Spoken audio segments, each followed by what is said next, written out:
tell you what, man, you missed one show and you got to play catch up like a madman, dude. There was so much crazy stuff going on yesterday. And by the way, y'all, thanks for giving me the day yesterday. I have been dismissed officially and formally from jury duty, so I'm all yours. I ain't going to miss any more shows. We're here to rock and roll. Everybody's hopping and popping and bopping on a Friday high noon show. So great to see all the faces. Naomi, Miguel, John Joseph, Graves, Scott Saunders, Los D, Winks is in the house, Pine Needle, on and on it goes. Patty, Leo, all of y'all. Okay.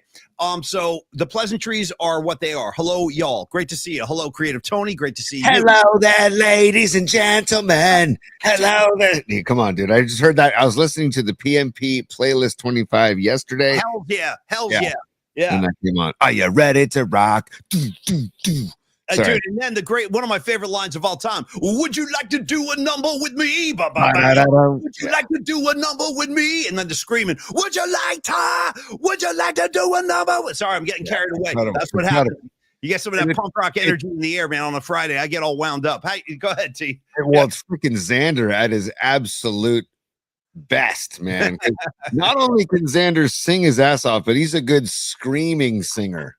You know what I mean? And there's not everybody. I know exactly what you mean. Yeah. Yes. I wish I could do that shit so bad. I can't do that. The scream sing thing, but Xander's one of the great screamers of all time. Speaking of, very special thanks right out of the gate today. I want to shout out my guy, Ray Goodman, who is the other half of Noemi, one of our great supporters and viewers. So Ray Goodman, Tony, is kind of stepping in and really saving us because he's going to join us at the Water Bar tomorrow. We got a gig from noon to 3. We're doing 2 acoustic sets, myself, my great friend David Drutz on bass, and Ray Goodman is going to join us for a whole string of songs in the second set. But Ray, Tony, is also stepping in, and he's helping us out with his PA system. So thank you very much, Ray. I appreciate the assist, and I can't wait to see you tomorrow. We're going to have a great time. And you're all invited, by the way. Come on down. If you guys want to come, we're on the back patio for 3 hours. We're going to have a great time. Tony, go. Give me 2. All right. Polly, so real quick, I just have to say that, first of all, is it Cinderella? Somebody save me, right? Is that Cinderella, right? Tom Kiefer and Cinderella. Shout out Tom Kiefer. Yeah. Yes. Okay. So we're getting our Kiefer on this High Noon Friday, but also I want to give Ray Goodman and the Soulmates a plug because they're gigging tonight. Yes. In Martinez. They are gigging at the if I can find I just had the information and now it just went away. Oh, there it is. Ray Goodman, the Soulmates, downtown Martinez from 6:30 to 9:30 at William Welch Wines. Ray Goodman and the Soulmates tonight. Ray Goodman is I love Ray Goodman. He's a serious, hardworking musician out here, man. So I'm going to be very happy to have him join us tomorrow. And Tony, just a quick check, and I want to shout out one of our great sponsors. We'll hit them all today, actually, because we missed yesterday. But had them all over the world. What's that, Tony? What? I've had them all over the world. Totally. I've had them all over the world. Tony, I love how pissed off he is about it, too. I've had them all over the world. Shout out Waltz and Godfather 2. That's right before the horse head winds up in his bed. Okay, so, Tony, tomorrow at the Water Bar, I'm just giving the folks an idea of what the diversity of the set list. Here's what's coming tomorrow. You got Bob Dylan. You got Bruce Springsteen. You got the Grateful Dead. You got the Rolling Stones. Here come the curveballs. Tony, ready? I got songs from Kiss in the set list. Ready? I got a Black Sabbath song in the acoustic set. You're damn right we're playing Black Sabbath tomorrow. Yep. Hey, Paulie, do you have songs dedicated to Tyrese Halliburton and to Dominic Smith and to Daniel Johnson? Do you? Well, So, do you? Well, we're waiting. Okay, Schmales and Caddyshack. Well, we're waiting. All right, listen, hold that thought, Tony, before we go too deep in the set list and the Indiana Pacers and all kinds of shit and the Giants. Let's shout out Dr. Matt Young. He's a great friend of mine. He's a great sponsor of ours now. We're very proud to have him on board. Thank you, Dr. Matt Young. He's been my quick, Paulie, a quick doctor song. If you had to go doctor as we go into this, there's Dr. Feelgood, there's Doctor, give me the news, there's Dr. Thompson Twins, go. Oh, well, I mean, okay, I'll give you 2. Top of my head. Jackson Brown, Doctor My Eyes. Great track. Number 2 is Calling Dr. Love, the hottest band in the world, Kiss. Tony, you're up. Go ahead. I just gave you 3, so continue with Dr. Young. Go. Well, let me give you one more then. I'm not done. Let me round it out. Let me give you a trio. Black Sabbath off the Technical Ecstasy record. I give you Rock and Roll Doctor. Great track, by the way. Okay, then I'll say, somebody get me a doctor. Oh, dude. Hell yeah, man. You better call up the doctor. Dude, I'm all about that. Feeling no pain. Overloaded, baby, down the drain. Somebody get me a doctor. Oh, dude. You're gonna catapult me into a Van Halen binge, dude. After all right. Binge. If you're binging on sweets, if you're binging on coffee and red wine, like Creative Tony and I, some of you all out there I know are like cigar smoking guys.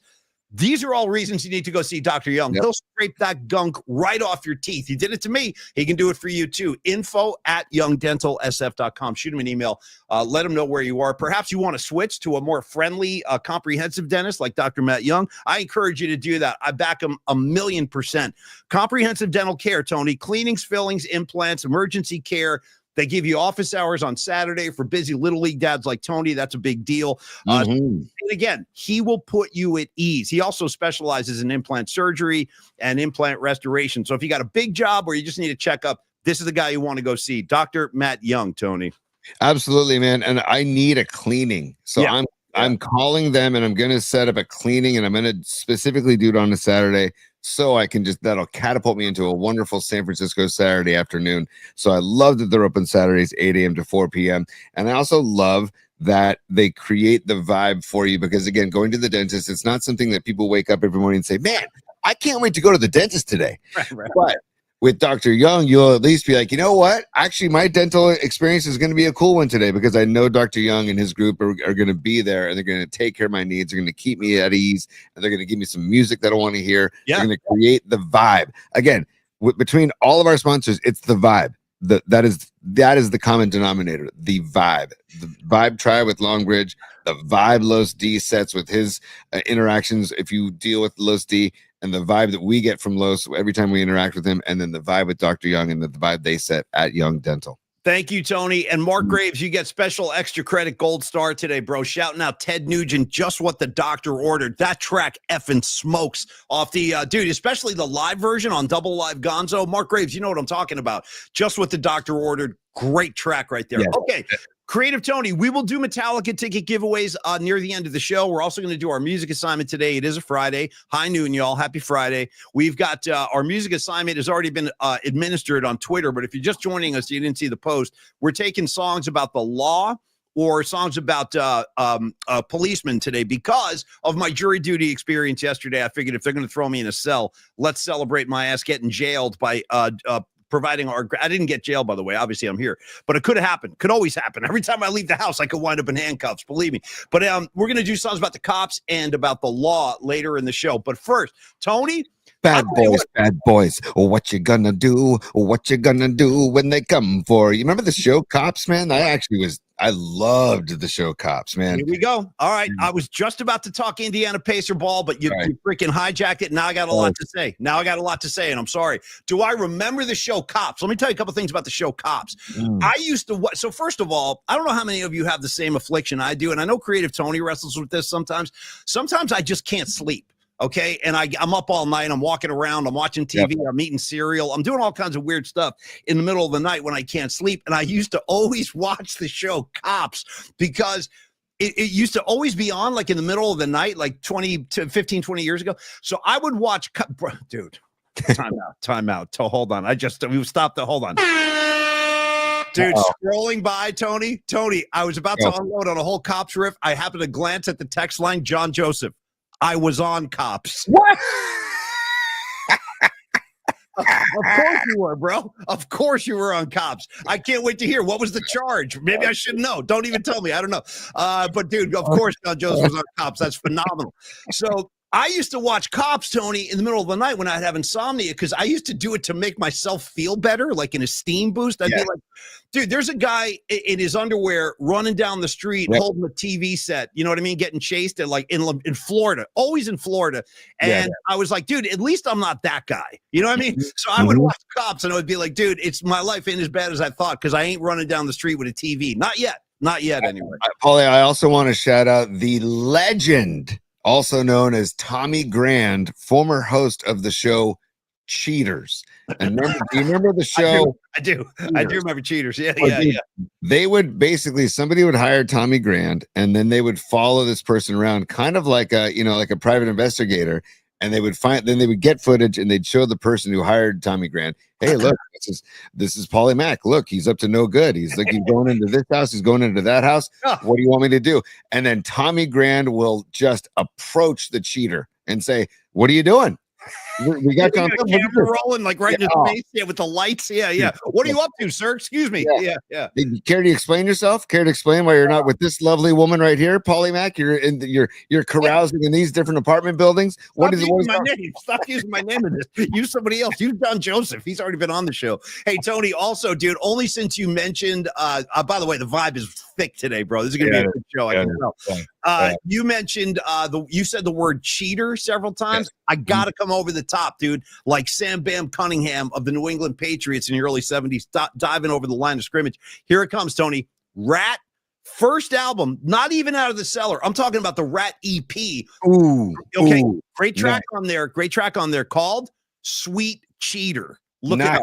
Yeah, nice. Look it up. Sweet Cheater. Yeah. If one of Stephen Piercy's former lovers hired Tommy Grand and Cheaters, they can make a whole season, I'm sure. Oh, on Piercy's? I don't exactly imagine Piercy being faithful on the road while touring with DeMartini and Crosby and Crozier. Yeah, and rest in peace, King, Robin Crosby, King, as we call him on the streets. And I got to say, Tony, when it comes to Rat, just so people understand, Tony and I, when we need to talk Rat, you got to just give us some space. We got to talk Rat and roll, and we've been known to do that. And by the way, I submit this to the powers that be. If you're out there and you're watching the PMP show, can we get a reality show on Stephen Piercy? Just follow him around all day with a camera. That's all I need. I would watch that all day, every day. I really would.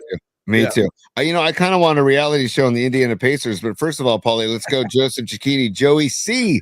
Woke up this morning count, or is this anti-cop? No, I don't think it's anti-cop. I think it's the law, good or bad, on either side of the law. No, right. Yeah, exactly.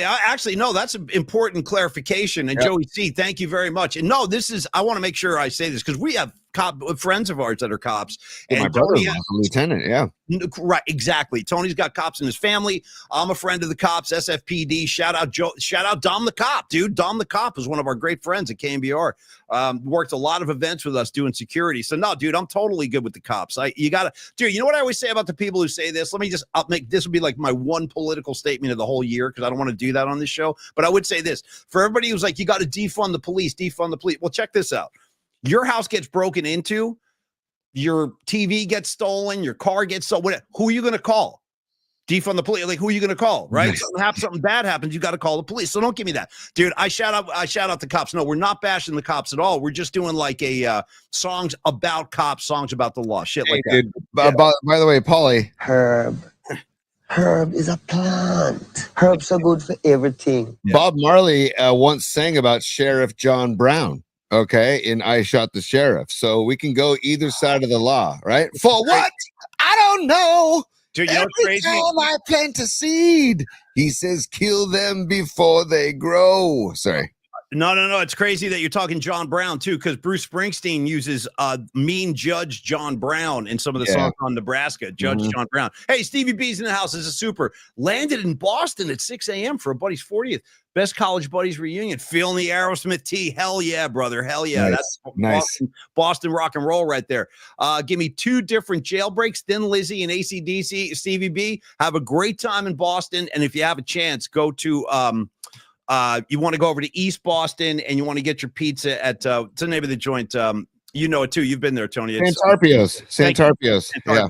You want to, Stevie B, get over to Santarpio's. Trust me, you'll thank us on Monday. All right, hey, Tony. Paulie, stand by. Let me clear my throat. Yeah, there we go. New addition to the soundboard. Let me clear my throat. Let's go. More. Give me more of that. Let me clear my throat. I gotta clear my throat, Paulie. Oh my God, dude.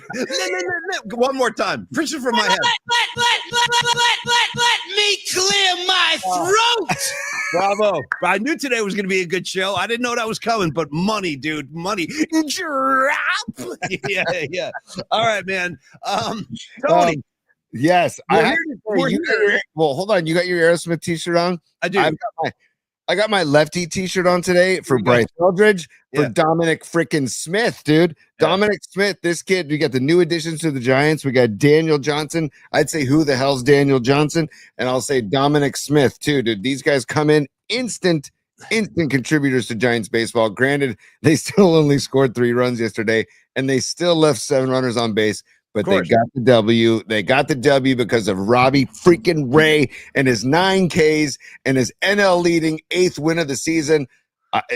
Is it a corner turning? Did they turn the corner, Paulie? I don't know. I don't want to get too carried away and get too far ahead of myself, but I like everything you said. And let me give you some additional numbers from yesterday. Robbie Ray, dude, this guy, what a godsend he's been. Yep. Robbie Ray, first of all, he's the first pitcher in the National League to record his 8th win. So he's got more wins than any pitcher in the NL. 9 Ks yesterday, by the way. 9 Ks. This guy is just, I mean, he is really dealing. He's in a groove right now. So, yeah, shout out to Robbie Ray. Shout out to you got Birdsong on the Hill tonight. La la la la. As Atlanta comes in for a series over the weekend. That should be a great time. If you're headed to the yard, enjoy. It should be a beautiful night out there. So, Tony, I really want to talk about this NBA Finals Game 1, dude. And I got to give you credit, man. First of all, let it be known. Very quietly under the radar, Tony has been dropping. You've been making calls, dude, the entirety of the time we've been on the air with Polymac Particles. You've just been quietly making calls. You did it during football. No, you did it during football. You did it during the earlier rounds of the NBA, and now you're effing doing it again. And I'm telling you, Tony said, what did you say, Pacers in 6? Is that what you said? I said Pacers in 6 or 7. Yeah, that's what I feel. And, dude, the Pacers had no business winning that game last night. Dude, they were down by 15. They committed 24 turnovers. You know what kept them alive, though, dude? It's Warrior basketball kept them alive. Behind the arc, they were 19. What was it? Hold on. 18 of 39 behind the arc. That's like Warrior Curry-esque 50% from behind the arc. That kept them in the game. I think they were 7 of 10 in the fourth quarter or 6 of 9. Yeah. No, crazy stuff. The thing that really struck me about this Game 1 last night, Tony, is it felt so much like the first game of the Knicks series, where the Knicks were on their own floor. The Knicks had just beaten the defending world champions, right? So they're riding high, dude. They got home court advantage. They got a 20-point lead. This is the night of the Dwight Clark event. And we're watching this backstage, Tony and I, for real. Like before we went out to do our stuff, like in the auction, we were watching the game backstage, and the Knicks blow a 20-point lead on their own floor, and the Pacers steal it in Game 1. And I'm going to submit this. I don't think the Knicks ever recovered from that. I don't think they ever recovered from Game 1. It felt like they were playing catch up the whole series. And you know what, dude? I'm telling you right now, I think that win last night, dude, how about this for a stat? The Pacers led in last night's game for 0.03 seconds. Yeah, nuts. How about that? So I'm just saying this last thing, T, and then you take it away. I just wanted to say that I think the ramifications of that game last night could really, really screw up the Thunder's head. Even if OKC wins Game 2, I think psychologically the damage has been done. And I would say this, OKC they've been having such an easy time in the playoff. They are not battle tested. They have not been in a lot of tight games. And if you can keep it close late in the fourth, I think OKC has a tendency to tighten up because they're not used to being in a dogfight, Tony. Hey, Paulie, shocker that you and Carlos De La Fuente, Los D, would be on the same page, because in the chat, he's saying OKC may never recover from last night. And, dude, you might be wrong. And you know what, Paulie? If I can enter into the Al Davis confessional for a moment. Sure. I got to get that Righteous Gemstone sound effect. Noemi suggested that. It's a great call by Noemi. Have you been watching, by the way? You're still on season 1? Yes. It's incredible. It's incredible. I can't wait to see what the future holds with that show. But I got to go into the confessional because, Paulie, I found myself rooting for the Pacers last night. I understand. When they were behind. Yeah. And I was like, oh, and that kid Nemhard, man. It's like, woo, boy. Yeah.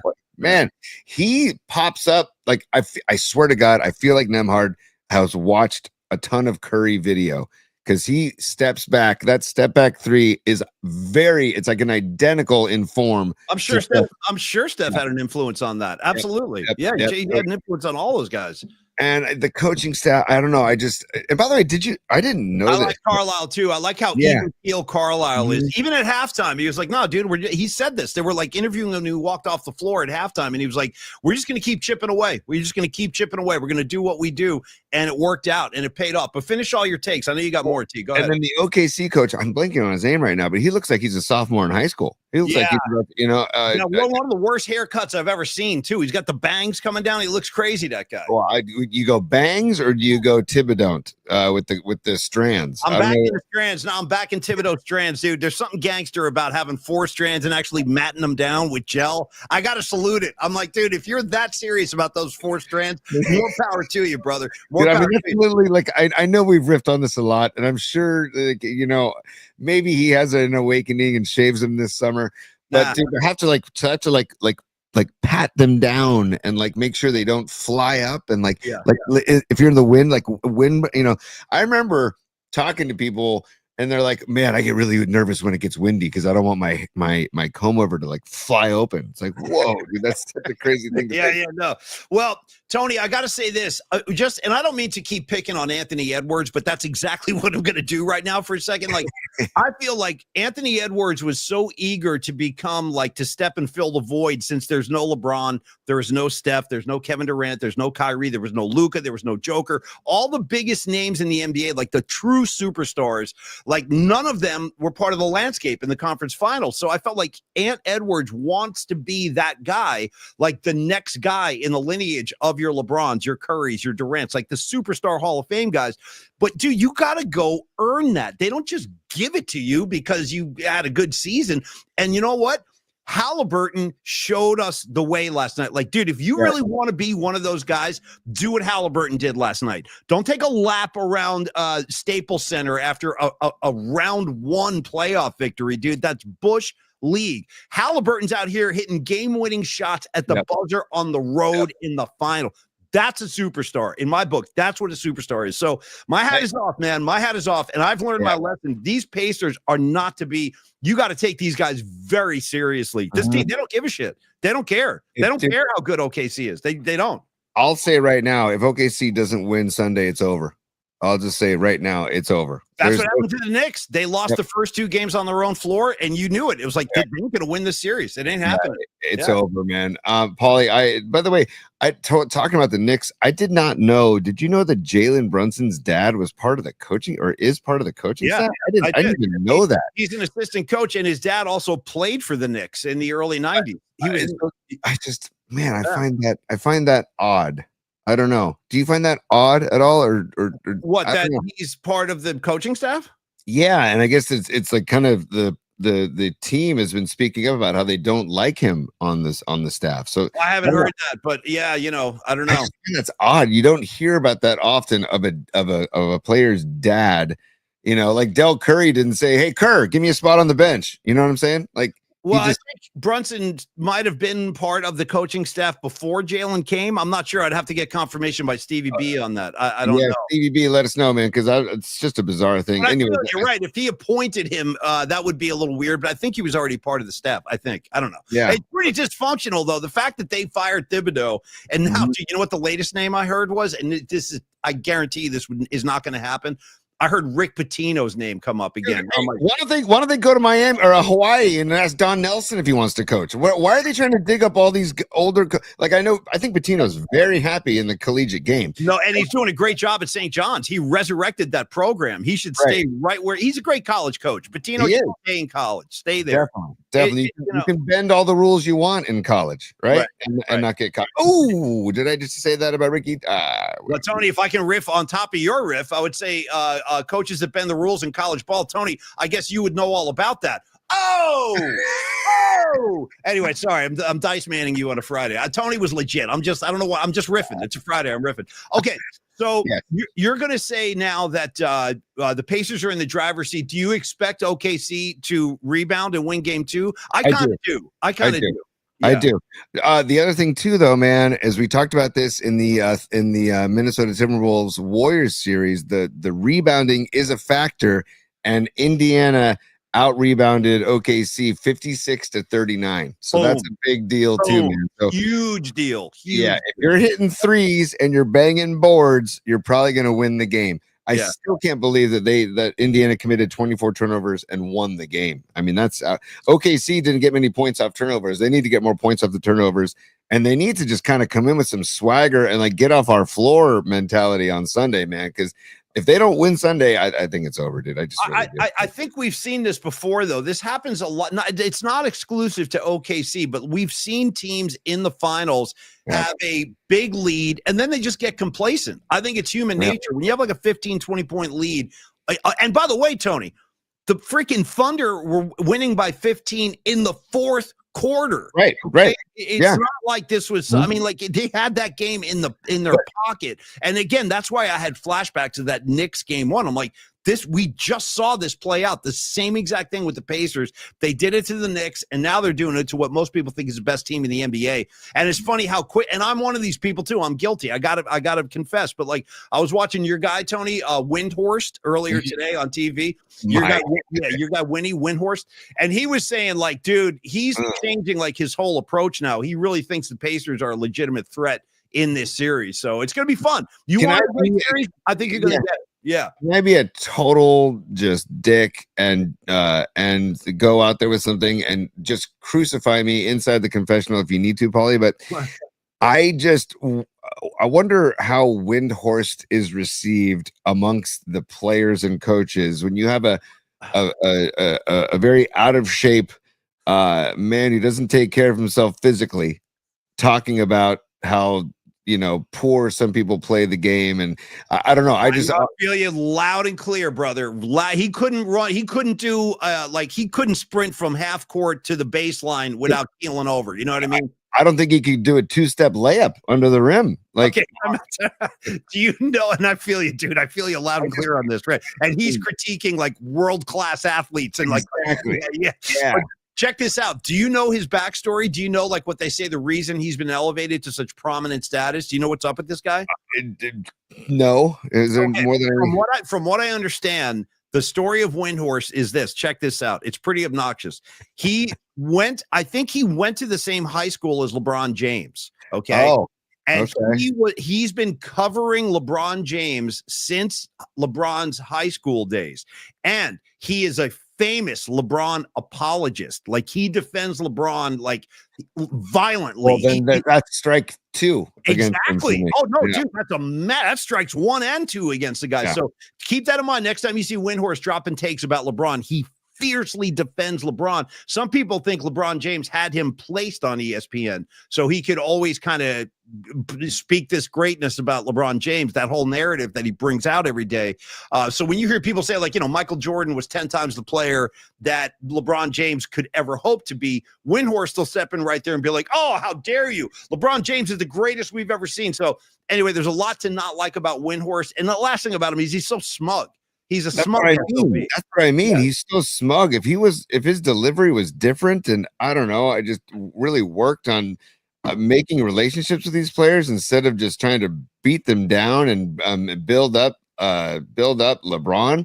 I'm just not a fan. I've never been not a fan and never will be. Go. No, okay. But by the way, Tony, check this out. A lot of people thought I'd forget, but I'm not going to forget, dude. I'm all wound up today. I'm caffeinated beyond belief. So let's give some love to Carlos from Flex Funding. Oh, I was about to play a sound effect for that, Paulie. So Let me clear my throat. There we go. Come on. I gave you the air horn, but I'll take the beasties too. We missed yesterday. Carlos, don't think I'm going to forget about you, brother. We have a love affair going, and it ain't going to stop now. So Carlos at Flex Funding has been spending a lot of time watching Giant games with Carlos, just riffing back and forth. We've been doing that a lot lately, but Carlos is very serious about his work, and he's very serious about what he does, and he's very serious about helping you. He's already helped people in our audience. He's helped Renell Brooks, Moon's mom, famously with that reverse mortgage. And that's what he does. He can help you with money loans. He can help you readjust your mortgage. You can call him directly and see how easy it is to converse with this guy. 925-250-4894.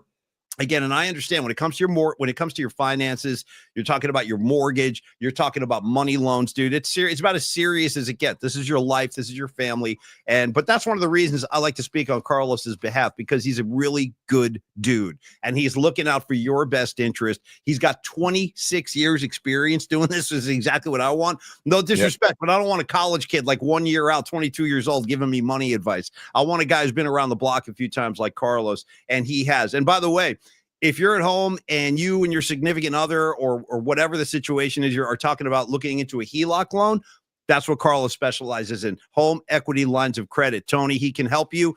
So don't hesitate. Reach out, get in touch, have that preliminary conversation, and you'll see what a great guy he is, man. San Francisco native, by the way. Give him some love, T. Dude, Carlos rules, and we like him just as a person, not even what he did before we ever talked about being a partner on the show. You met him personally at an event, and we became friends with him, and then you introduced him to me. Yeah. And I want to just call attention to what's scrolling on the bottom of the screen. He's talking about if you become like a 1099 employed person like us, Paulie, correct? Like so many people are doing now, whether it be in the social media space or on your own, like Don Peralta has his own business. The Alt-A loan program is another thing that Lowe's specializes in that you can talk to him about. And if you live outside the state, Lowe's can help you. Inside the state, Lowe's can help you. In the freaking Bay Area, Lowe's can absolutely help you. So just 925-250-4894, Carlos at myflexnow.com. He's there to help. He's also there to build a relationship with you and try and maybe, if it's not the right time, there will be a right time, and he'll get you ready, prepare you for that right time. So again, 925-250-4894, or email Carlos at myflexnow.com. Thank you very much, Tony, and thank you, Low Steve, man. We appreciate you as a partner. We appreciate you as a dude, and we appreciate the friendship and the partnership. Okay, Tony, we're halfway through a Friday high noon show, so here's what I'm thinking. Just a quick announcement, and then I want to dive into the brackets, see how we're doing. Hold on. Sorry. Low Steve in the chat, just because we finished his spot, he says, roses are red, violets are blue. I have fingers. I have 5 fingers, and the middle one's for you. Oh, nice. Oh, yeah. No, I know. See, once you start, you can't stop. You know what I mean? Oh. Tony, I was going to say that. Sorry, and I apologize again, Paulie, but when this is asked for, we must give it to the people. Give us the loose. Give us the loose. Give us the loose. Give us the loose. Give us the loose. Give us the loose. What loan would you like?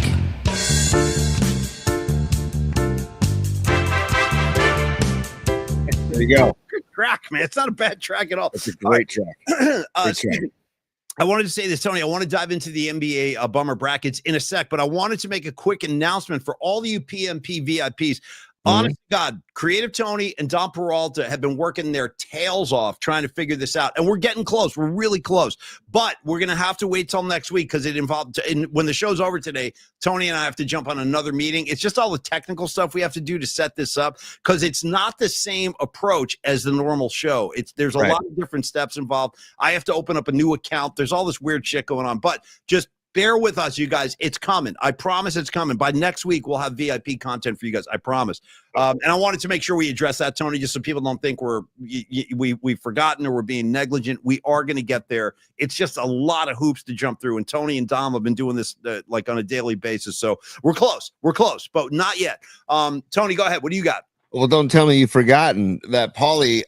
This morning, Dom and I did 2 different tests, and we saw some members of the PMP VIP like Leah Phillips and Scarlet Fire and Patty and Candlestick Kid, Sons of Giant Lemaster, because when we put out these tests, the blast will go out to, because we're trying to test it for the entire PMP VIP. Right. So some of the people saw us testing it out, and we had some funny conversations this morning. So for all y'all that came by for the testing, good to see you this morning. And hopefully we have it all set up for next week, because let's just put it this way. YouTube doesn't make it easy, and YouTube is not their main concern is not to be a streaming platform. Their main concern is to be the home of all these shorts and all these videos. So they have some holes in their swing, as they say, for Bryce Eldridge. Hole in the sky, Tony. Hole in the sky. Anyway, go ahead. Right. Hole in the sky. Oh, and before we get to the brackets, I got to present something right now, because Paulie, this is exciting. Okay. This is very exciting. Okay. And let's all watch it together if you haven't seen it yet already. I don't know what's going on. Okay, go ahead. Yeah. I'm sharing this right now.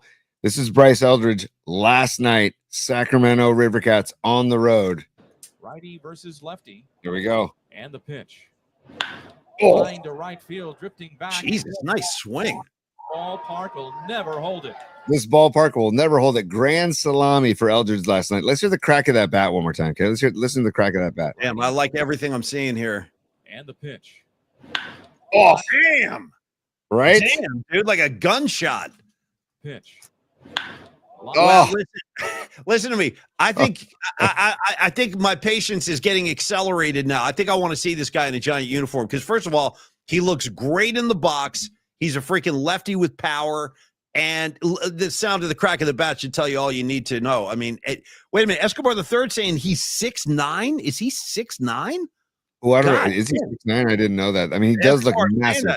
Yeah, he does look massive up there. So I just wanted to share that with everybody, just to, because we're talking about the Eldridge thing, and I was skittish on bringing him up, but like again, Buster Posey says it's all about development, and if they judge that he's developing at a rapid pace, probably more rapid than most players, then bring him up and see. Let me remind everybody. Not that you guys need this from me, but I'm just throwing this out there for consideration. Don't forget in I don't remember. I guess it was 2010. Yeah, Jesus Christ, 2010. Benji Molina, he's catching Cy Young Award-winning Tim Lincecum. Everybody's happy. Kumbaya. All of a sudden, here comes rookie Buster Posey in the middle of the season, and look what happened, dude. They win a World Series. So I'm just saying, Buster knows better than anybody. If you got it, you got it. When Buster came in, it was obvious right away. It's like, wow, this kid is legit. This kid is for real. So he knows it can be done because he did it. He was a young player, and he had great impact right away. Okay, Tony. Escobar the third saying 6'7", and Mark Graves chiming in 240. Still, the fact that he's a very, very tall dude, very, very strong dude. So 6'7", 240. Okay, that's like our own version of like an Aaron Judge body type. You know what I mean? Tall, packed with muscle, and pop. That's what I'm looking for. So yeah, get his ass up here, dude. Fit him for a number. What number does he wear down there in SAC? Do you know? 34. 34. Interesting. You know who wore that number before he came to the Phillies when he was Bryce Harper, and a lot of people are making Bryce Harper comparisons to him. So good. I want Bryce Harper. I need my own Bryce Harper, who's a giant. Do you remember the whole Bryce Harper push a few years ago? Farhan. Thanks, Farhan. Thanks a lot, dude. Thanks for tanking that one. Wasn't that the cell phone incident with the one and only the curly top? Here's my review of Farhan's time as a giant. It's just one thumb and it's pointed straight down to hell, right down to hell. All right, Tony. NBA bummer brackets. I want to dive in. We got to do OKC and Indy and have the battle of the location. So what do you got for me? Well, come on, buddy. You can't. That's quite a pivot. Stand by. I got to show what's his name first. I got to show the dude first. Thank you. The bummer bracket. There's the dude. Yes. And then I got to share the screen. We did an Indiana bracket. I'm sorry, we did an Oklahoma bracket on what was that, Wednesday night? Yes. So we're gonna do an Indiana bracket tonight or today, excuse me. And so if y'all can see that, we had Rumblefish beating Outsiders. We had Twister beating Killers of the Flower Moon. We had Rayman beating Grapes of Wrath, and we had UHF beating Tex. Dude, Tex! I can't believe you came at me with Tex. Oh heck yeah! Come on, man. That's an underrated flick. Biscuit, sausage, and gravy, and fried fruit pies are going up in the next round, as well as onion burgers and the Frito pie. Yeah, Frito pie, man. Yeah. Now we're scrolling over to the Indiana bracket. Okay, so here we go. Right away, buddy. Okay, so if you can see the bracket, can you see that all? Yeah, positively. Okay. Yeah, looks great. So right out of the gates, you got one hell of a matchup. Okay, for the Indiana bracket of the movies bracket. And it's movies and food, I believe, in this bracket going against each other, P. So, movies and food. I just saw Jiffy Pop popcorn. I saw that scroll by. We'll get to that later. Yes. Jiffy Pop invented in the state of Indiana. So Indiana, man, they're coming strong. They got a lot of interesting stuff. So little side note, Paulie, hold on. Let me clear my throat. Dude, our Half Moon Bay baseball tournament, the Memorial Day weekend, we brought Jiffy Pop, a bunch of them for the team, for the kids to kind of do over an open flame. And man, was that a colossal mistake, because all of a sudden you got the foil popping in the wrong places. You got oil coming out, going into the fire pit. You got extra flames happening. We got fire hazards. We got beautiful. It smells like a lawsuit waiting to happen right there. Yeah. Not the best, dude. But so Paulie, right out of the gates, dude, Hoosiers versus Rudy. Damn, that's a battle of a couple of the greatest sports films ever made, in my very humble opinion. So for starters, I would say this: the only thing about Rudy that's kind of tainted, and by the way, shout out to a very young John Favreau as like Rudy's buddy at Notre Dame. And then you got, you got the Notre Dame greatness. You got Joe Montana, you got Bob Fitzgerald. We've talked about the logo at the bottom of the swimming pool. You know what I mean? Like there's greatness there. But I got, and Tim Brown, wide receiver out of Indiana. You got all those great guys. But here's the thing: be free, dude. Now I got to reassess. Reassess. You just dropped me. Shit. Now I got to take a step back. Okay. You know what? Thank you for saying that. Thank you for saying that, Tony. Because I would have thrown myself down a flight of stairs if I forgot to mention Bryant Young's name being associated with Notre Dame. And because you did that, I'm actually going to rearrange my entire vote. And I'm going to be, because of my love for Bryant Young and Joe Montana. Thank you for the 5 Super Bowls, because those guys were involved in all of them. Joe and BY, he got the last one in '94. I love Hoosiers, and I love the late cheat. Thank you. What are you trying to do? Make me cry in the middle of the show? Yes. Let me just tell the entire audience right now. See that guy right there? See that dude I'm standing with? I love that man. Total that man. Total deviation, but might that be your favorite 49er of all time? Well, gee, see, what are you doing to me here? I mean, this is not a fair line of questioning. I can't. I mean, what do you want me to do? Disrespect Ronnie Lott? You want me to disrespect Dwight Clark? You're asking me to disrespect Joe Montana, Steve Young? I can't do that. I love them all equally, like my own children. But I would say this: Hoosiers is such a great film, and Gene Hackman is such a great actor. Rest in peace, Gene Hackman. But dude, because of what you just did, the Bryant Young tip, that pushes Rudy over the top for me. I'm sorry. I'm sorry. But I'm going BY. I'm going Joe Montana. I'm going Rudy. And thank you for bringing that to my attention. I might have slipped that past that without mentioning BY. So done. This is where you're wrong, Paulie. This is where I said, when you're wrong, I have to call out when you're wrong, and this is where you're wrong. Or like Fonzie on Happy Days, when you're woo, woo, woo, woo, because he can't say the word wrong. I'm sorry, I was woo, woo, woo. Yeah. Or you couldn't even say the word wrong. Yeah. Or you could do, what's his name? Dana Carvey on Saturday Night Live. Wrong! dude, nice. Wrong. Yeah. The McLaughlin group. Yeah, totally. Wrong. Yeah. I gotta go Hoosiers, man. I gotta go Gene Hackman. I gotta go Dennis Hopper. I gotta go Jimmy Chitwood. I gotta go Chitwood. Yeah. How about Hopper, dude? Like you said, dude, Hopper next to the fireplace, detoxing, bro. Detoxing. Yeah. I feel like nobody talks about Hopper in Hoosiers. They want to talk about all of his other great work, which was phenomenal. I'll talk Hopper and Hoosiers any day you want, any day, all day. So I'm going Chitwood. I'm going Hopper. I'm going Hackman. I'm going Hoosiers. So okay, fine. If we're at a standstill, Paulie, I don't know. I've seen Hoosiers love on the chat. I haven't seen much. Well, let me see. Hold on a second. Mark Graves up there. Yeah, he's saying, and he's right. I've heard Joe Montana kind of dismiss Rudy, the real Rudy. He's like, yeah, this kid was a pain in the ass. I've heard that too. It's true. Great call. Thank you, Mark. Great call, Mark Graves. I think we're gonna have to advance Hoosiers. No offense to BY. No offense to BY. I'll get out of the way. I know when I'm not. I know when I'm beaten. I'll just stand aside and let Hoosiers come. Which is, by the way, it's a phenomenal film. I love Hoosiers, so it's a win-win. Well, that's a tough matchup right out of the gate. So maybe because Rick Meyer was a bust with the 49ers, another reason why we can go anti-Notre Dame. Okay, fine. Fair enough. Okay. But we got to give Tyrone Willingham some love too, former Notre Dame and Stanford coach. So Paulie, then I'm going to go back to this. So now the next matchup is Breaking Away versus Close Encounters. Damn it! Jesus Christ, that's a tough matchup. I love Breaking Away. By the way, that's another film, Tony, I saw when I was a kid in San Francisco at the Alexandria. I swear to God, I remember my mom, if you're watching, I don't know if you remember this, but you took me to see Breaking Away at the Alexandria on Geary and 18th when I was a little kid. So that movie has a real special place in my heart. It's got a young Dennis Quaid. It's got Kelly Leak from the Bad News Bears, Jackie Earl Haley. He's in that. But dude, Breaking Away, Dude, Yeah. excuse me, you're talking Close Encounters, fwah, fwah, fwah, fwah, fwah. And now I got Dreyfus, dude, making mountains of mashed potatoes. He's building mountains in his bathtub. The insanity of Close Encounters of the Third Kind. I'm a big fan. I got Terry Garr, bro, a young Terry Garr who's had enough. She's had enough of Dreyfus's BS. And then at the end, dude, the aliens, they come out, they lift Dreyfus's arms up, they walk him up into the ship. I got to go Close Encounters. I'm sorry. Wow. And special bonus points for Grateful Dead enthusiasts. Here we go with the Rain Man shit. I got it tip of my tongue. 122.78. Okay, 122.78. Grateful Dead are in Oregon, and Phil is a one-time thing. Phil did this thing they called Close Encounters Space, where it was in the middle of space, and Phil just started doing the theme, boom, boom, boom, boom, boom, and like they did all this crazy shit during space about Close Encounters. So for all those reasons, and the Grateful Dead 122.78, that one's for you, Bonnie. Check it out. I got to go Close Encounters, but Tony, the floor is yours.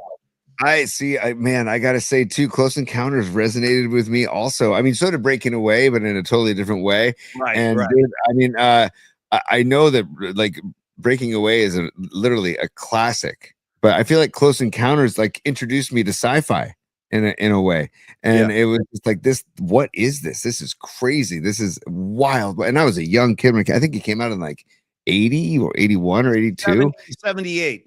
Was it 78? Wow. Yeah. Okay. Yeah. So I saw this as a young kid. I really am at a toss up because I see Scarlet Fire saying, she says Breaking Away, next question. Like there's not even a conversation.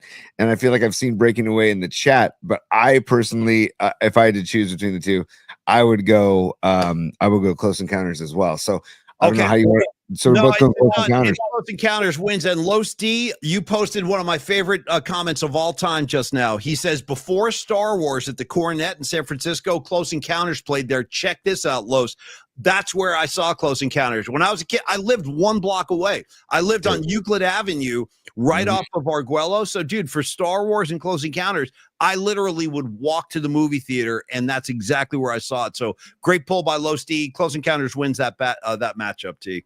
Nice. Okay, we'll move Close Encounters on. And this one, we're definitely going to have it. Okay. Natural Born Killers versus Stranger Things. Paulie, I'm taking this first, and I'm saying I'm going to pull a Scarlet Fire and say Stranger Things next question, because a great show.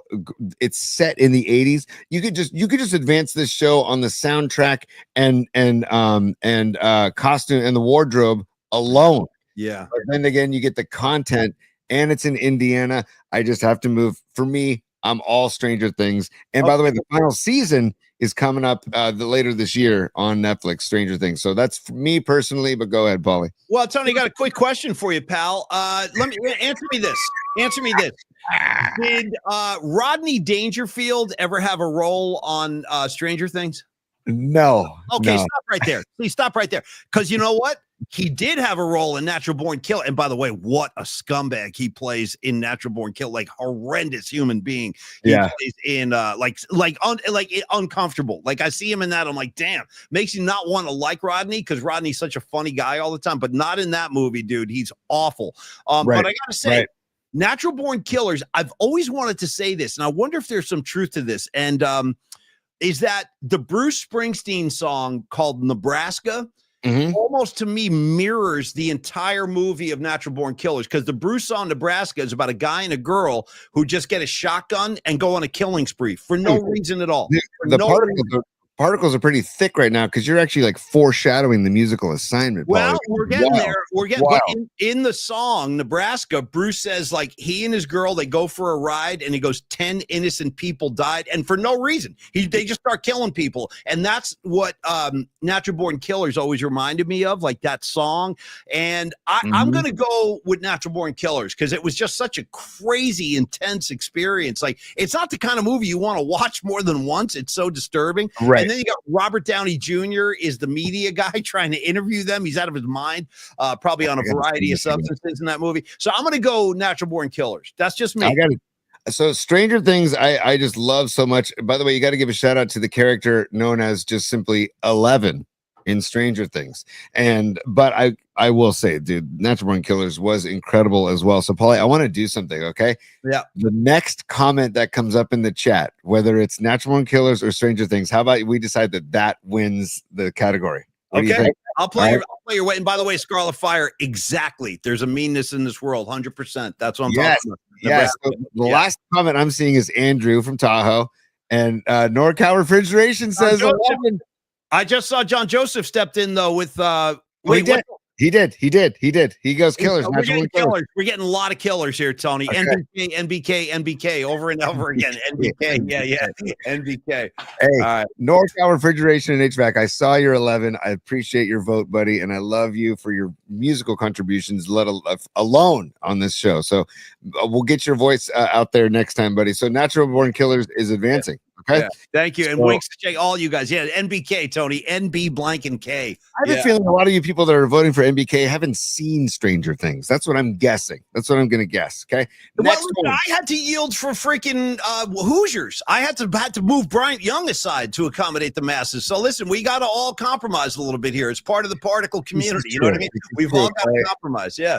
Do me a favor, though. Do me a personal favor. Take the pen. Do me a personal favor. Watch the first season of Stranger Things on Netflix. It's no, Tony, you've been telling me. You're right. Yeah. No, I know you've been singing this praises of this show for years, but you know how it took you a long time to get to Righteous Gemstones? Yes. I will get there. I really will, but I got other commitments right now, but it's on my list, bro. I'll get there. It's kind of like how it took me a long time to get to Springsteen and it took you a long time to get to Pearl Jam. We'll get there. We'll get there. I know. Right. Yes. No question. And I know the way you vouch for Stranger Things and the 80s metal. You're like, Paulie, they're singing rat songs, man. You got to watch this. And I will. I really will. My hands are full right now. So, all right, advance that one. Next matchup, team. What are we looking at here? A Christmas Story versus A League of Their Own. All of these are incredibly difficult. A Christmas Story versus A League of Their Own. All right, I'll tell you what I'm going to do. I'm going to vote real quick. I'm going to make this easy. Same kind of question as I said before. Does Madonna have a role in Christmas Story? No? Okay, well then I'm going to vote for A League of Their Own. So I got the Material Girl with a baseball glove on, dude, okay? That to me, that's all I need. Well, that's all I need. Hold on. Let me clear my throat! Dude, is there a one-legged fishnet stockinged leg in A League of Their Own? Lamp. Is there a lamp with one leg that comes in a box that they call fragile? It must be French. It must be French, Molly. Fragile. Madonna might own that lamp actually in real life, so it's possible. I could see her having that lamp. And by the way, shout out! I'm talking about the old Madonna. I'm talking about the Material. I'm talking about Borderline. I'm talking about Crazy for You. I'm talking about Like a Virgin. Whatever Madonna's done to herself now is it's unfortunate. I've seen the face. It's scary. It's like, damn. Oh, dude, Borderline. Dude, Lucky Star. Okay, amazing. You must be my lucky star. Don't get me going. I'll freaking do it if I have to. But anyway, I'm gonna ride with Madonna. I'm riding with Madonna. Since you're talking about Madonna, does Madonna lick a pole and have her tongue get stuck to a pole in Christmas Story? I don't think so. Well, Tony, you're setting up a lot of potential jokes there. Has Madonna ever licked a pole? I mean, listen, that's why I did it. I'm gonna back off that one. Yeah. We almost should have Paulie. Next episode, we should have an actual coin and flip that coin on the show, because I think at the end of the day, especially having a daughter, I think A League of Their Own has to advance because of what that did for girls and the sport of baseball, in my humble opinion, and my personal experience. A lot of positives coming out of League of Their Own. And by the way, only since you mentioned coin, I'll give you my one coin lyrical reference. I'm going Bob Dylan, A Simple Twist of Fate. She dropped the coin into the cup. That's all I got on coins. Yeah. Simple Twist of Fate. Listen to Garcia cover that. That's the one you want to listen to. All right. Anyway, Tony, all right. So we're advancing League of Their Own. Are we advancing League of Their Own? Now we're going to fly through the food. The food should be easier. I don't think the food will be as difficult. Okay, here we go. Hold on. Before we get to the food matchups, I want to forecast I want to telegraph our punches here. I want to go food brackets, Arrow musical assignment, Arrow Metallica ticket giveaway, Arrow dismiss the class because it's getting late. So let's do the food brackets and then we'll go into the music assignment. Okay. Well, hold on a second, Paulie. If you could just bear with me for 1 second, if I can just play something for you too. There's one thing that you're not allowing to be part of the show, and if I can find it, where is it? I just want to find it here and play it for you without telling you what it is, because you won't give the same Reaction. Oh shoot. Oh well. I thought I had it. Take your time, man. Take your time. What are you looking for? Do what you got to do over Oh, there there. it is. There it is. There it is. Stand by. See?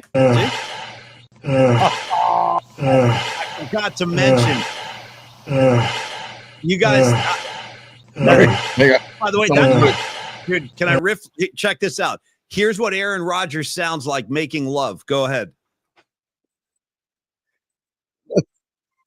What happened? There you go. What happened? It froze. No. It was there. It was playing. It was there. So yes, Aaron Rodgers is a Steeler. So we have to just touch on that for a second, Paulie. But we'll go.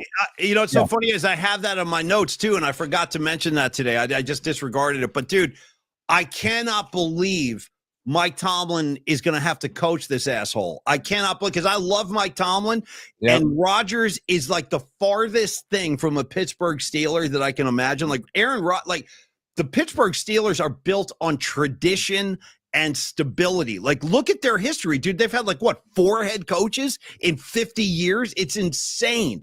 And the fact that they're giving this guy a chance to walk in and soil and desecrate their team history and their legacy. I really am shocked. I'm shocked the Steelers are doing this. But they're going to get what they paid for, dude. This guy destroys teams everywhere he goes. He just causes problems. He's a finger pointer. He doesn't put any blame on his own shoulder. It's always the coach. It's always a wide receiver. It's always somebody else. It's never him. Dude, great job with the Jets, Rodgers. Really, you really turned that shit around. I'm telling you right now, this is not going to work. And I'm shocked the Steelers are doing it. That's my take on that. What do you think, T? I'm shocked they're doing it too, but I don't know. I just wonder how many franchises is Aaron Rodgers going to kind of just ruin. Exactly. Dude, really just go away. Rodgers, go away, dude. Go away. Yeah, what is it? Don't go away, mad, just go away.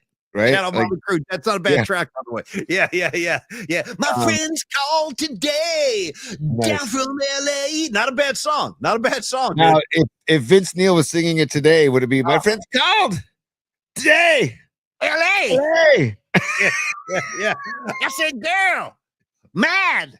Go away. Yeah. You just get a couple of words here and there. Poor Vince, the poor bastard. You know what I mean? He's probably eating Vince Neil right now is probably eating a McRib with an extra large fry. Dude, and shout out to McRib. I was just explaining the McDLT to my kids yesterday. That was a good burger. Dude, the hot and cold. You got the hot and cold coming at you. Yeah, dude, the McDLT.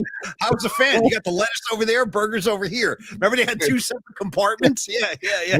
Well, we don't have time today, but the Jason Alexander McDLT commercial where he talks about that exactly. He talks about you got hot over here, you got cold over here. And he's walking down the street with these people and he's strutting. And I'm like, look at Alexander go, man. He's repping the McDLT. Anyway, if anybody of you out there know about that commercial, I'm gonna back it. I'm gonna back the McDLT. That was good. I ate a bunch of those when I was a kid. Yeah, so good. Okay, so dude, speaking of food, good segue from the McDLT, which was not invented in Indiana.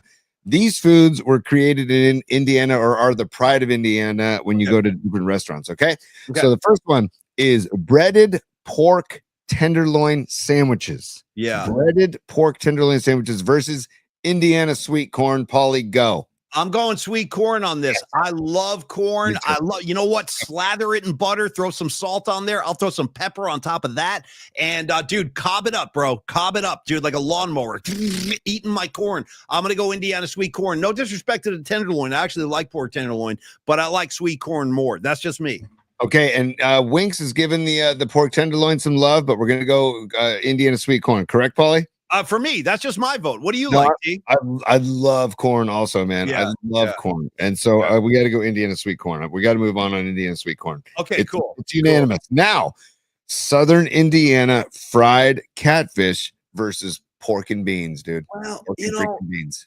I got to be honest. I saw, because I researched this and I pulled some of these. I pulled the pork and beans thing myself. And apparently this is a big, it's a traditional food in Indiana. They serve it at diners. They serve it in all the local cafes and stuff. And all it is basically it's a huge bowl of beans with a hot dog chopped up in it and mixed in. Yeah, it didn't look that good to me. I think I'd rather go Southern fried catfish. That's just me. Again, I'm just speaking for myself. Tony, go ahead.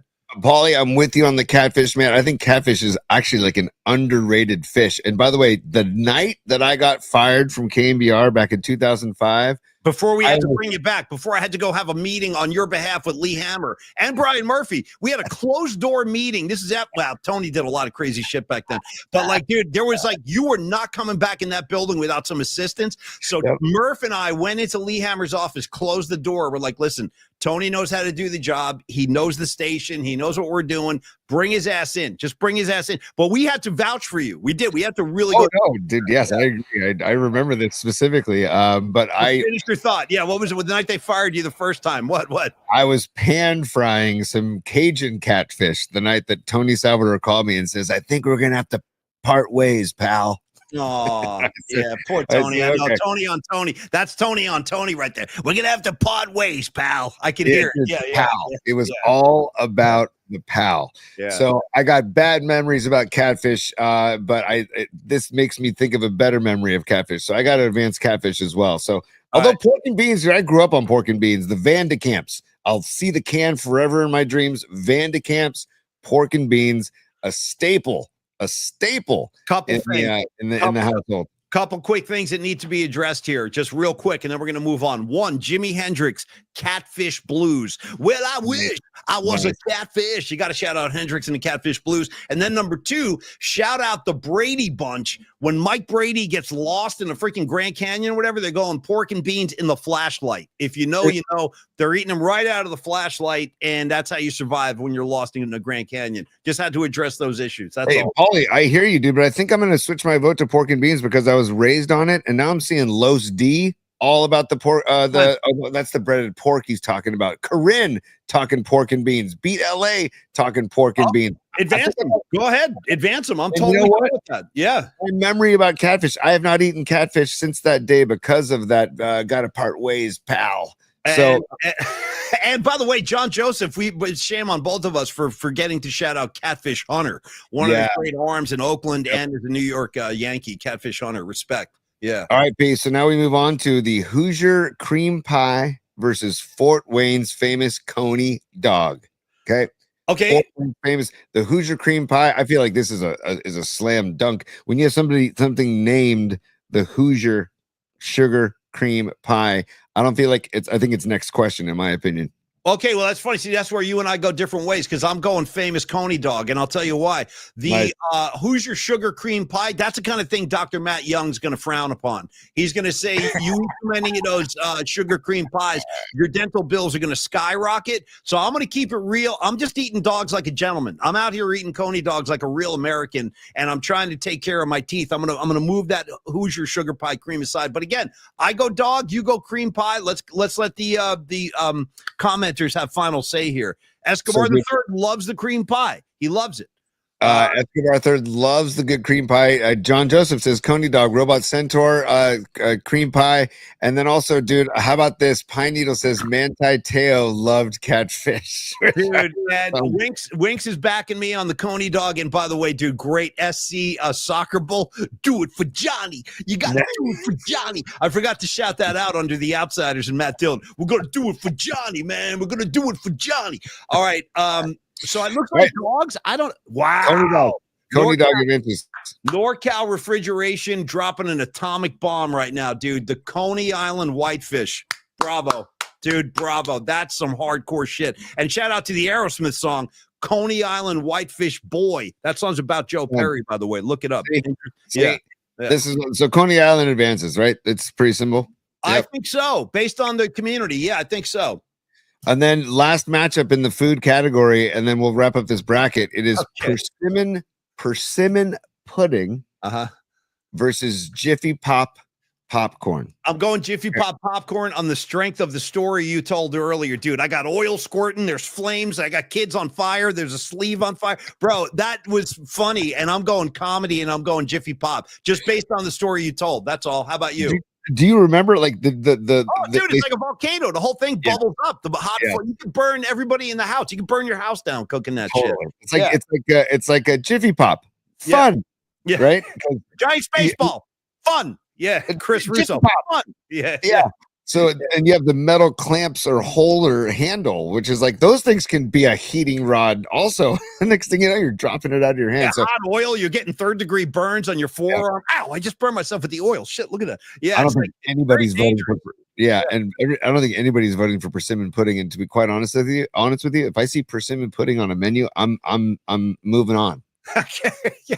You know? I'm just going to disregard that. I'm going to Yeah. pretend like I didn't see it and keep going. Yeah, yeah. Exactly. So, okay, just to recap. So, Yeah. we're going Hoosiers over Rudy. We're going Close Encounters. So, Hoosiers and Close Encounters will face off. Then we've got Nice. Natural Born Killers and A League of Their Own squaring off. Okay. Then we have Indian Sweet Corn against Pork and Beans squaring off. Then Okay. we've got Sugar Cream Pie against Jiffy Pop Popcorn squaring off in the next round. So, All right, rock and Big- roll. And by the way, welcome. If you're new to the show, you're getting a real feel for what we do best now. We avoid talking X's and O's and like analytical sports takes. We're looking at cream pies and Jiffy Pop to figure out who's going to win the NBA Finals. That's just how we like to roll. And there we go. That's what I look like every morning when I wake up, by the way, and I read the paper. I got that same look on my face.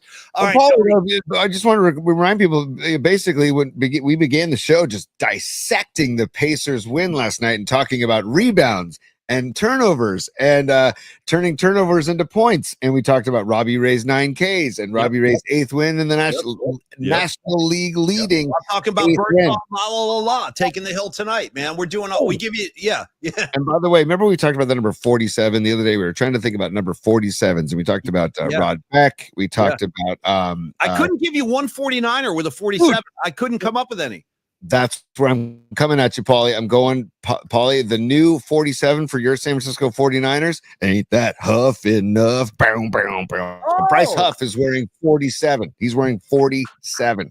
Good particles, man. Hey, Bryce Huff, help me out. Help Nick Bosa out. Get on the edge and do some damage, man. Let's sack the quarterback this year, please. Yeah. Pretty pleased with sugar on top. Clean the effing car. Okay, Tony. We got Bird Song going tonight. La la la la la is going tonight. So hopefully we get a nice W there. But Giants, can you score more than 3 runs? They scored nice. 6 runs on Wednesday night, but that was because of our show. Our show willed them to the 6 runs. We need to do them score 6 runs or 4 or more. Let's just give it a 5 or more without the help of our show. So okay, Giants tonight. So thank you. Yeah, absolutely. Okay, kids, we are minutes away from the Metallica ticket giveaway. We've given away 2 pairs so far. Aaron Kask and John Joseph have been our lucky winners. We'll do it again today. I'm going to read you some Metallica lyrics. You email the answer to the show email box. Do not post it on the comments line. And then we are going to, but first, before we do that, though, that's coming up. I just want to keep you guys on board for that. I don't want you to go away before you do your tickets. But it's musical assignment time, Tony. And do you have something? Go for it. I do. Before we do musical assignment, can I just give a tip of the cap? Yes. To Vallejo's own Daniel Johnson, who went 2 for 4 the other night with the Giants. He's on the Giants squad now. Good call. I want to give him some love, and I also want to give Dominic Smith some love. He came to us via the Yankees. He went 3 for 4 yesterday. So this new blood in the Giants clubhouse is helping out. Now, again, these other teams are going to watch film on these guys, probably figure some stuff out.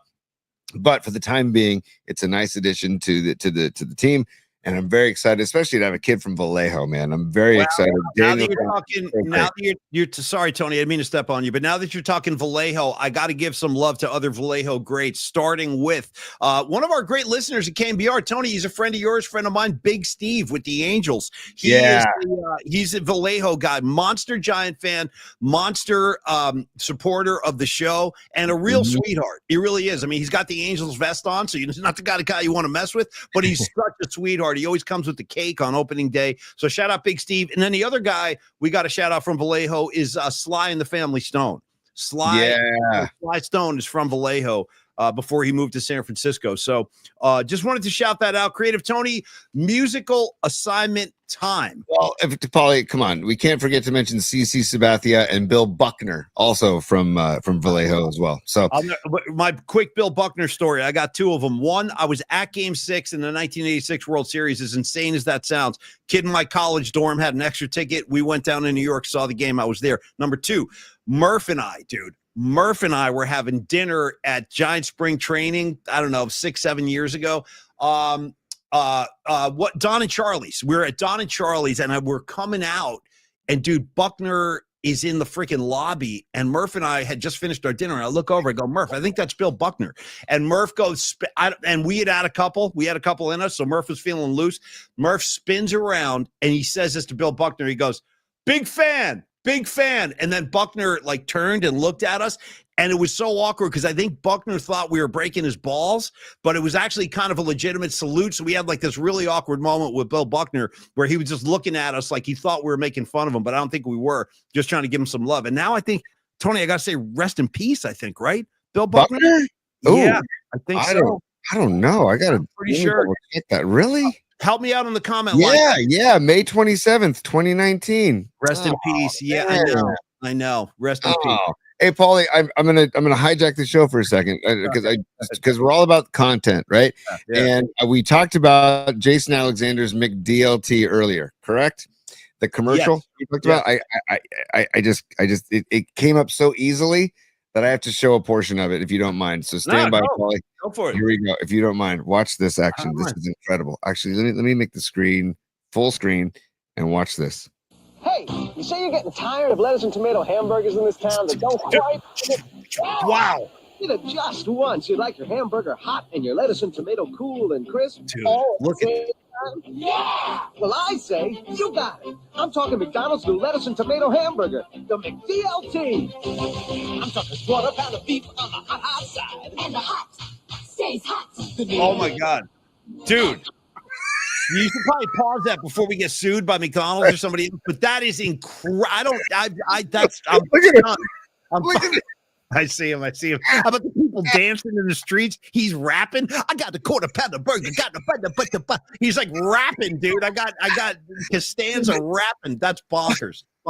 Is that incredible? So I just had to show you that because I didn't know if you had seen it before. So I'm glad. Okay, so there you go. I probably did back in the day, but nobody knew who that dude was yet. That's incredible. Nice pull, Tony. And by the way, one of these days we're going to get to the bookmarks because there's so much stuff backed up in there right now that we're going to have to blow it out at some point. But anyway, okay, musical assignment time.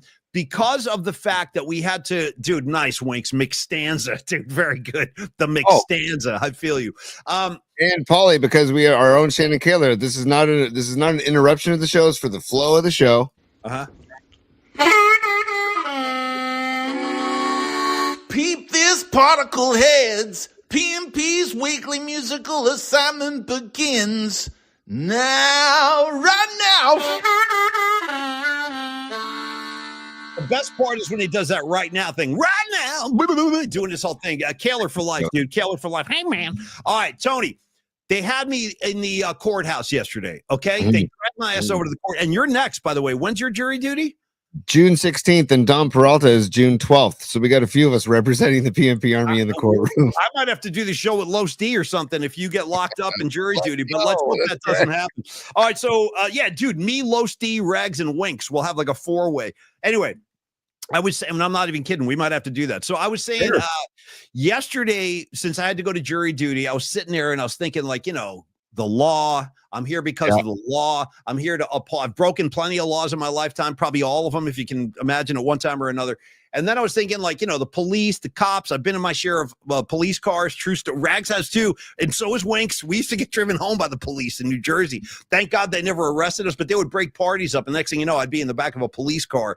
Remember that, Rags? The night who goes, smells like alcohol. Any of you been drinking? I was like, I have, officer. It was bad. That was a crazy night. I went way too far. But anyway, so I was thinking about the cops, and then I thought, like, let's do songs about the cops. Let's do songs about the law. There's so many great ones. And Creative Tony, I'm going to spin the wheel. Do you want to go first, or should I go first? You call it. Well, I've got some late entries that have come in via the polyspod@gmail.com, polyspod@gmail.com email address. Feel free to send us anything you like, and we'll try to respond and get it on the show.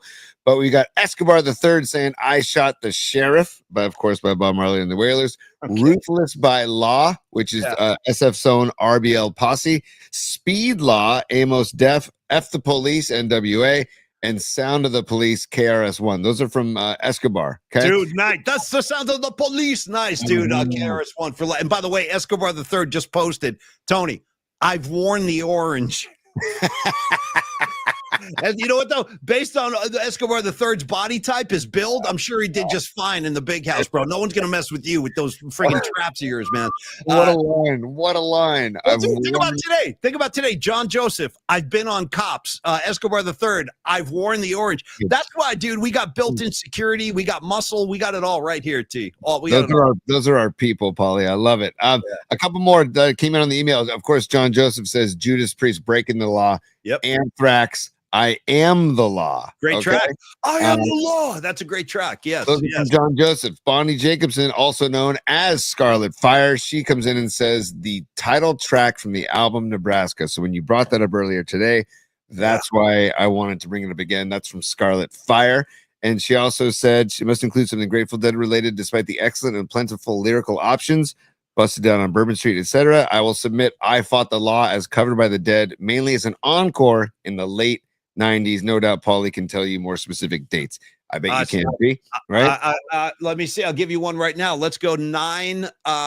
This is at the Garden. This is going to be 9/17/93. There was an I Fought the Law encore at the Garden. It was a good one too. And I have a couple of submissions from the audience as well. Don Peralta, he says Buffalo Springfield for what it's worth. Great one. Gotta stop. Ben, what's that sound? Everybody look what's going down. Good choice right there, Dom. Also, he says Bob Marley, I Shot the Sheriff. Patty from Napa, who's locked up. Oh, there's Patty. What's up, Patty?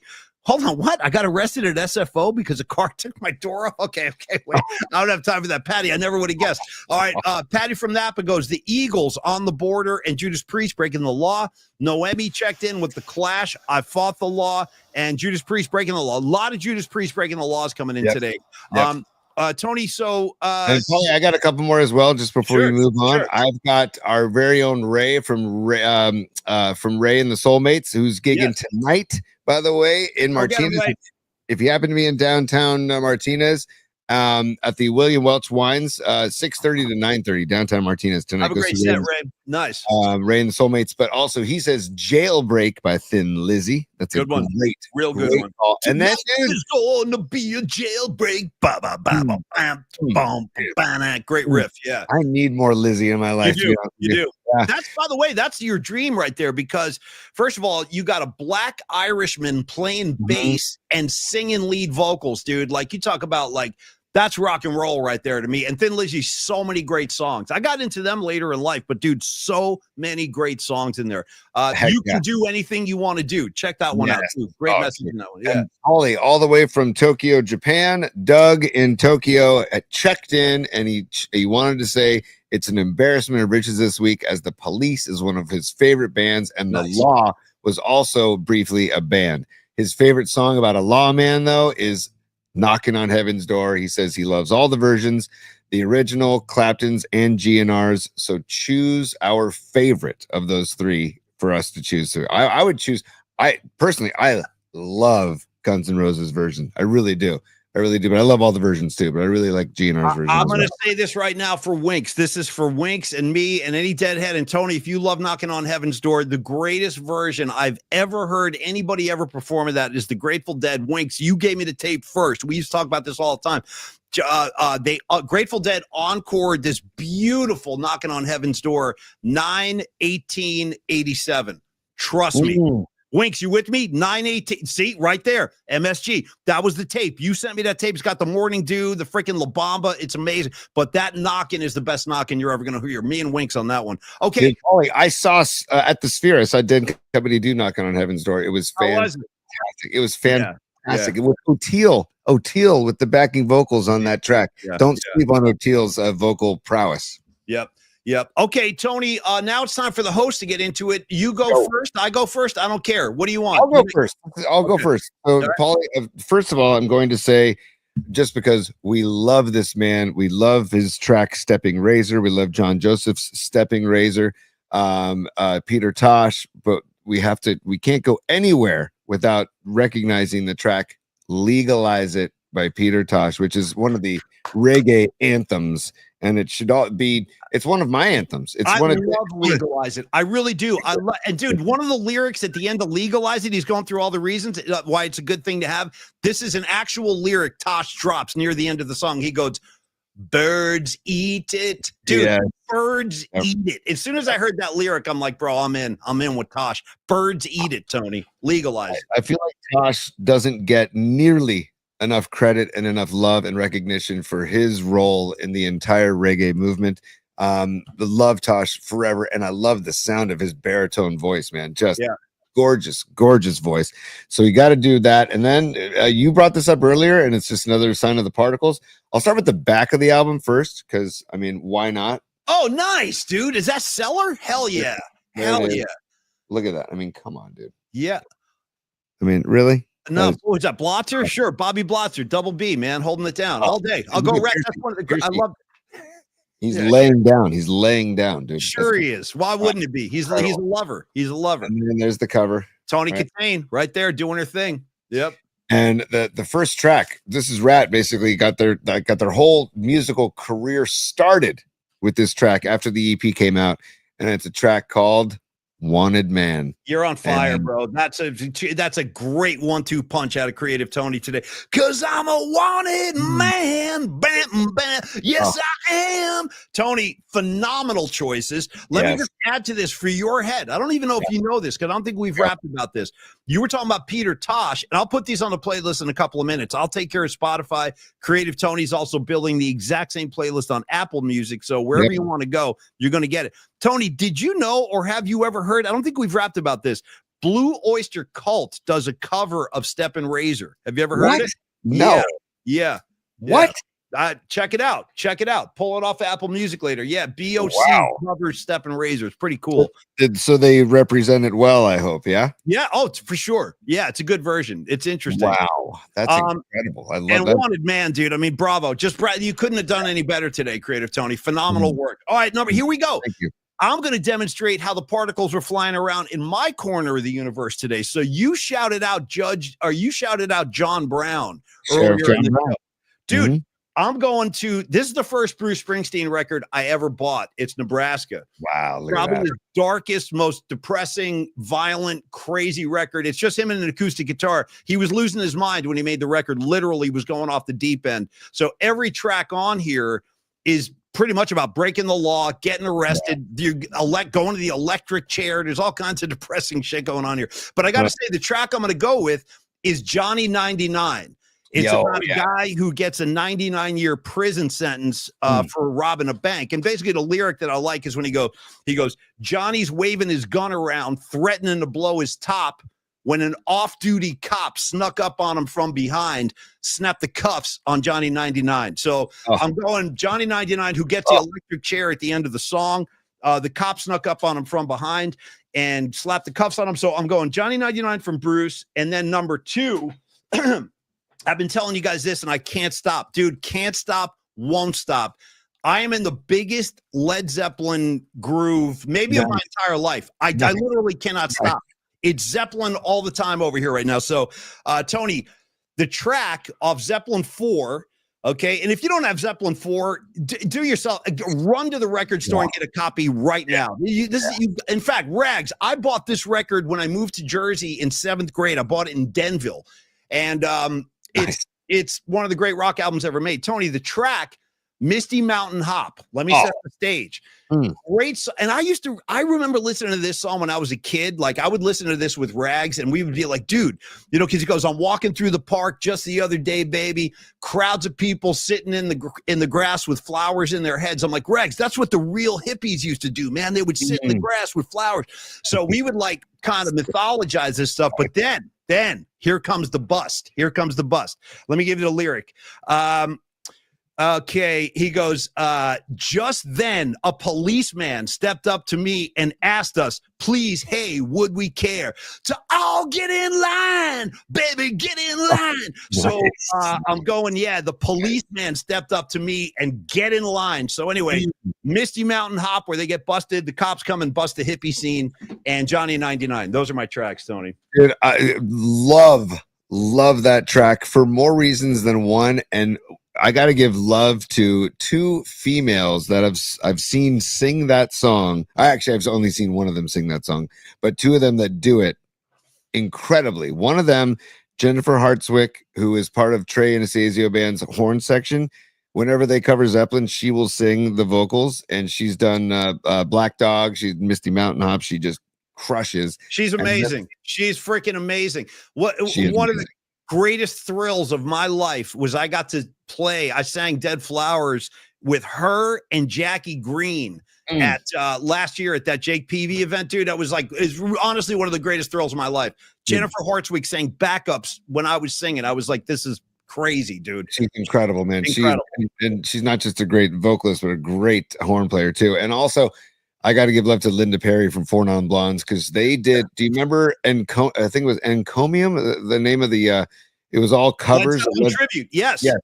And she did Misty Mountain Hop. And trust me, everybody, please go give that a listen, because it is incredible. It's not as incredible as Robert Plant, but it goes to show you how difficult the vocal for him to try and sing Robert Plant's vocals. You need somebody like Linda Perry's voice to do it justice. No, you're all over it, T. She crushes it. Also recommended off that record is Stone Temple Pilots doing Dancing Days. They crush that. And dude, my favorite, the Henry Rollins Band doing Four Sticks. It's heavy as hell, dude. It's so great. All right, dude, Tony. Wow, that's incredible.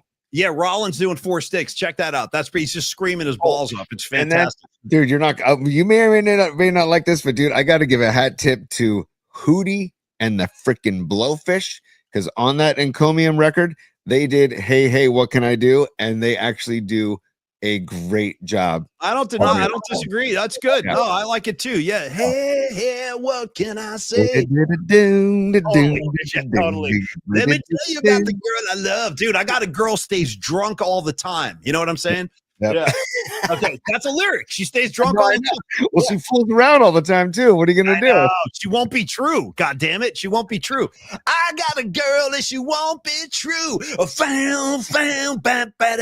Great track. Okay, Tony. The final installment, the final portion of the show today. It's time to give away some Metallica tickets. Thank you, Rex. By the way, thank you.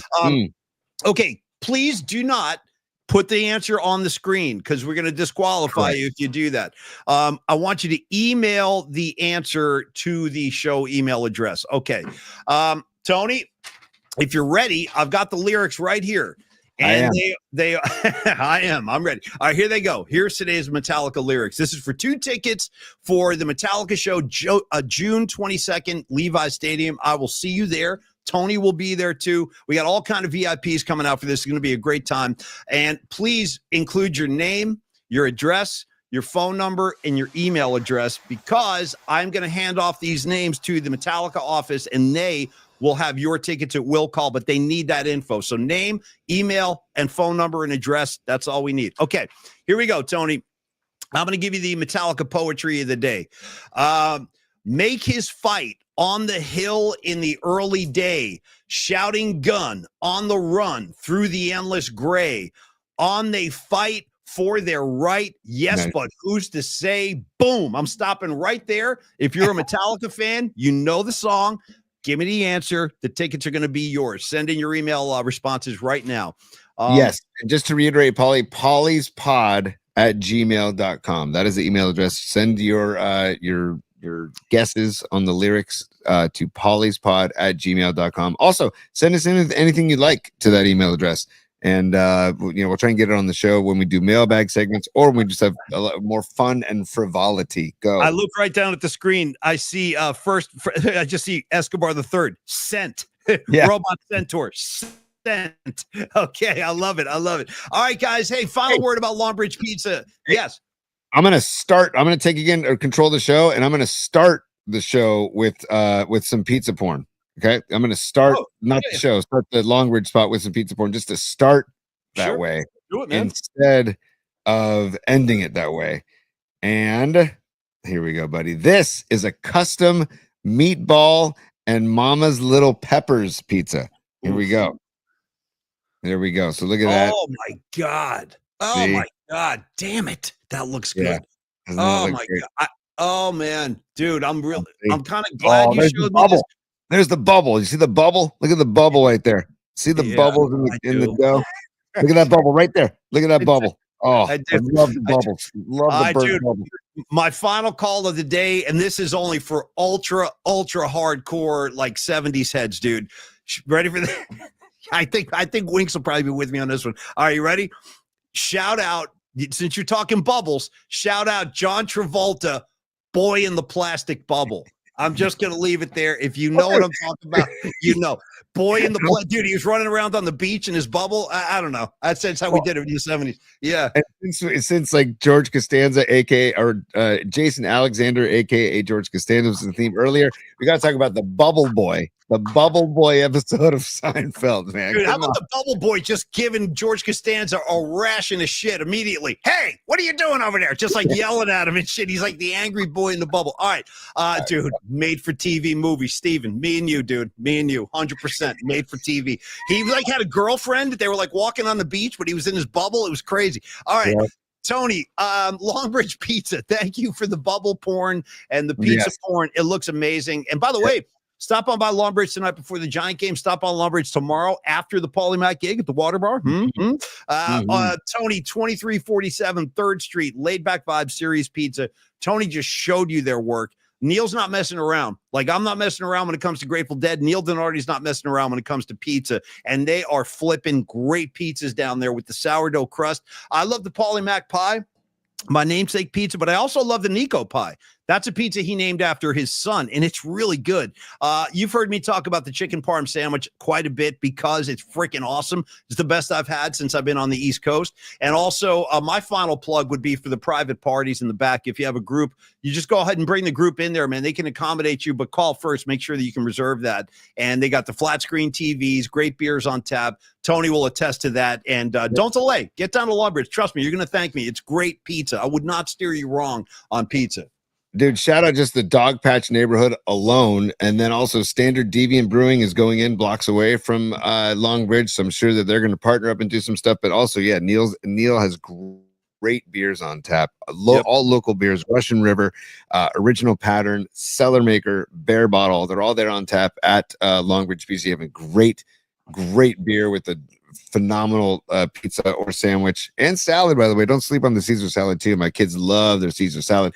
And again, the private parties, we're taking the kids, we're taking Dom's little district all-star team to the Giants game and to Longbridge Pizza, and we're gonna have a group of about 20, and it's perfect. They have a back room.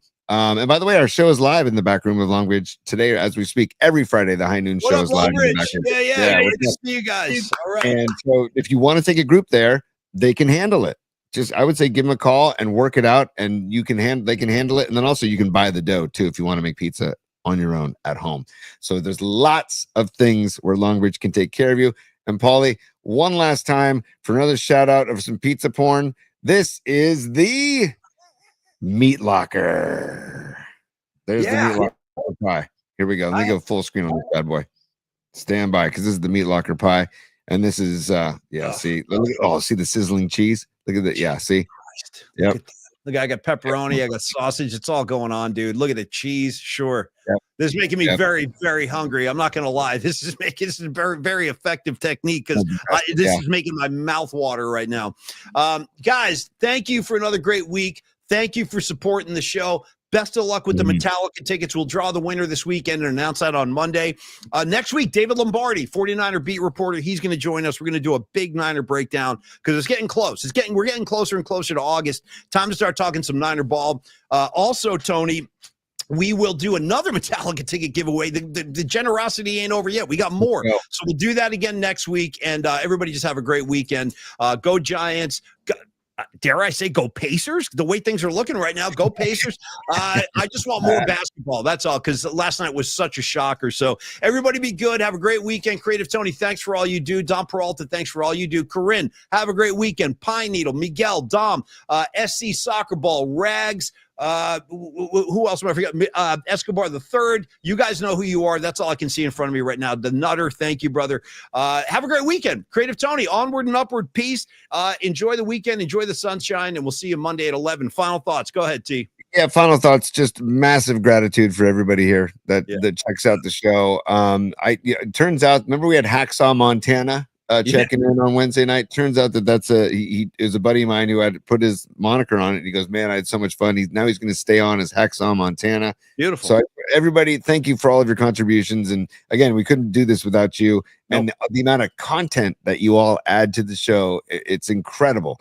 And I really want to say thank you all for your patience this morning. Those who checked in when Dom and I were doing the test shows to try and get the PMP VIP going, because again, if you want to become a member of the PMP VIP, you can click the icon on the bottom corner and you can follow the directions, and make sure you do that. And Paulie, on the way out, before we do, I've got a couple of musical things. PMP VIP. PMP VIP. PMP VIP. Join today. PMP VIP. PMP VIP. PMP VIP. Join today. PMP VIP. And don't forget to like and subscribe. Phenomenal. Stand by. Let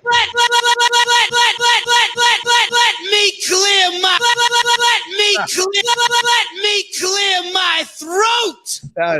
I think Thank you, bro. Thank you, Tony. Made me laugh a lot today. I couldn't ask for anything better than that, man. I got David Lee dismissed in the class. I'm talking over the drone, even though you told me not to yesterday. Sorry about that. I'll get that right one of these days. Okay. I know. We were still in the learning process here, kids. And believe me, when it comes to Paulie Mac, I'm in like the modified math class. It takes me all day to learn like your basic survival skills. Hey, you guys have a great weekend. Thanks for the support. Go Giants. Go Pacers, I guess, right? Go Pacers. And we'll be back on Monday at 11 a.m. You guys be good. Peace, y'all. Thank you. And Sanchi, I got your email about Sasquatch playing saxophone in the mountains, doing the Careless Whisper solo. So thank you, Sanchi. Much love to y'all. Have a great weekend, everybody. Peace.